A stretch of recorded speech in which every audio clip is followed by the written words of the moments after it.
Hey party people, welcome to another video. Today's topic is clear coat restoration. Let me cut to the chase. The only way to permanently restore your clear coat, and by restoring it, I'm going to assume that you're here because your car is looking less than.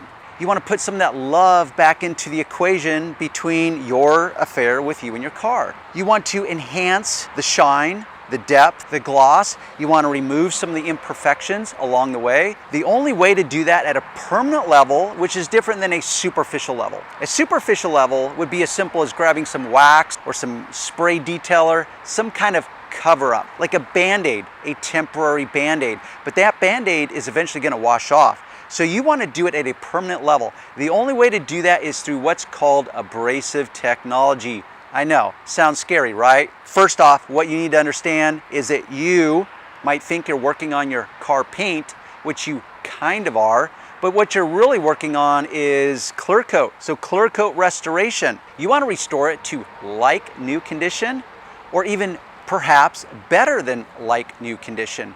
The only way to do that at a permanent level is to use abrasives to scratch your way to success.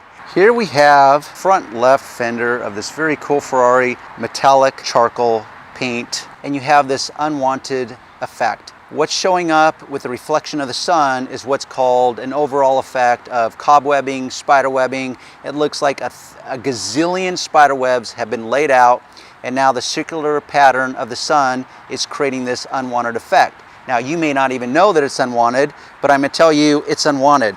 We can improve that. This is part of clear coat restoration. So it can be as simple as this: one polish, one pad, one machine. Yes, I definitely recommend a machine. If you think you're going to do this by hand, it will be a rude awakening. Your hand is never going to replicate on a consistent, controlled basis what a machine polisher can do. That amount of polish doesn't require much. Yes, I'm working in direct sunlight on hot paint.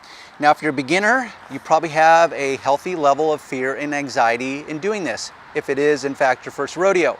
Just know it is very safe. You can pick whatever polish and compound you want. You're not going to burn through your clear coat as quickly as you might have been led to believe. Now, if you're a beginner, you're probably going to want to default to a low speed setting just to get your feet wet. So I'm going to dial this down to a speed level of 2, which is very, very low.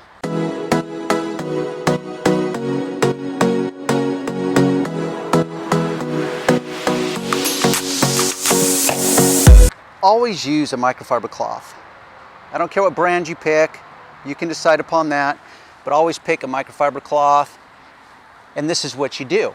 You go in, you test the waters, you're testing the results that you can produce based on the amount of polish you use, the amount of pressure you put, the speed, all those things you verify. So you test it, you wipe it, you check your results, and then you scrutinize it and say, oh, you know what? If I accept that I want as much thickness left on my clear coat, if I accept that I'm using abrasives to scratch my way to success, then I know that I may not want to chase after perfection, because perfection will come at a cost. The cost is this: that you might chase perfection down that hole to the point where the clear coat on your car has lost all integrity, and it might fail down the road sooner versus later. So that's the cost. So the benefit, cost, it's really cost-benefit analysis. Check your results. It's like, okay, I know I want better results. I do know that officially I am diminishing the thickness of my clear coat. What I just did is a trivial amount of polishing. You could not measure how much material I removed in that short period of time. How about that? So I know that I can do a lot more polishing on this to bring this appearance up to a higher level of perfection, knowing that I'm not chasing absolute perfection. So you come back in, you apply a little more polish, maybe you dial up your speed setting, because that speed setting will just allow you to cut to the chase quicker, produce results quicker rather than later.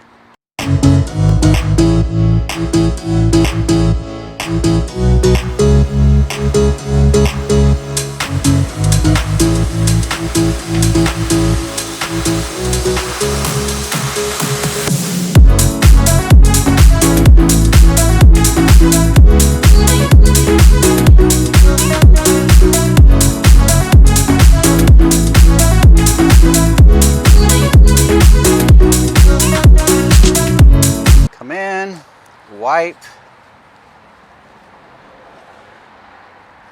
wipe, and it reveals the glory of freshly polished paint. You know, it's really hard to beat that satisfaction that you can get from paint that is just polished to a high degree, and that is looking pretty damn good. Not perfect, but pretty damn good. Certainly better than it did before. And this is the part of the video where Darren's going to apply a critical voice of logic, which is this.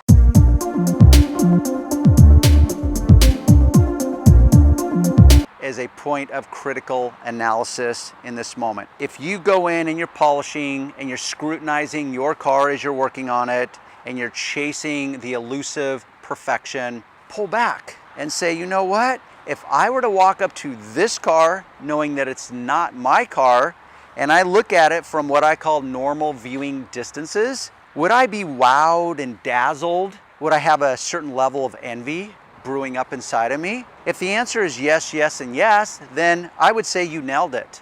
I would say that, okay, this is the time that I can stop. Because anyone that's gonna walk up to this is gonna be like, oh my gosh, that paint looks dripping wet. It looks so shiny and glossy and deep. If that's the case, then you nailed it. You don't have to keep chasing perfection, because you can, and some of you will, drive yourself crazy trying to achieve ultimate perfection. And maybe it just doesn't exist. Maybe you just need to pull yourself back and apply what I call more realistic expectations. Okay, always check the links below. It'll take you to my website where I wax even longer and stronger on a particular subject, and you can find the exact products that I recommend. Give it a thumbs up. If you learned even just one thing in today's tutorial, just give it a thumbs up. And if you did learn that one thing, I would love to hear about it, as well as the readers that come in after the fact would love to hear about it. Let us know what that is. Until then, we'll see you on the next video.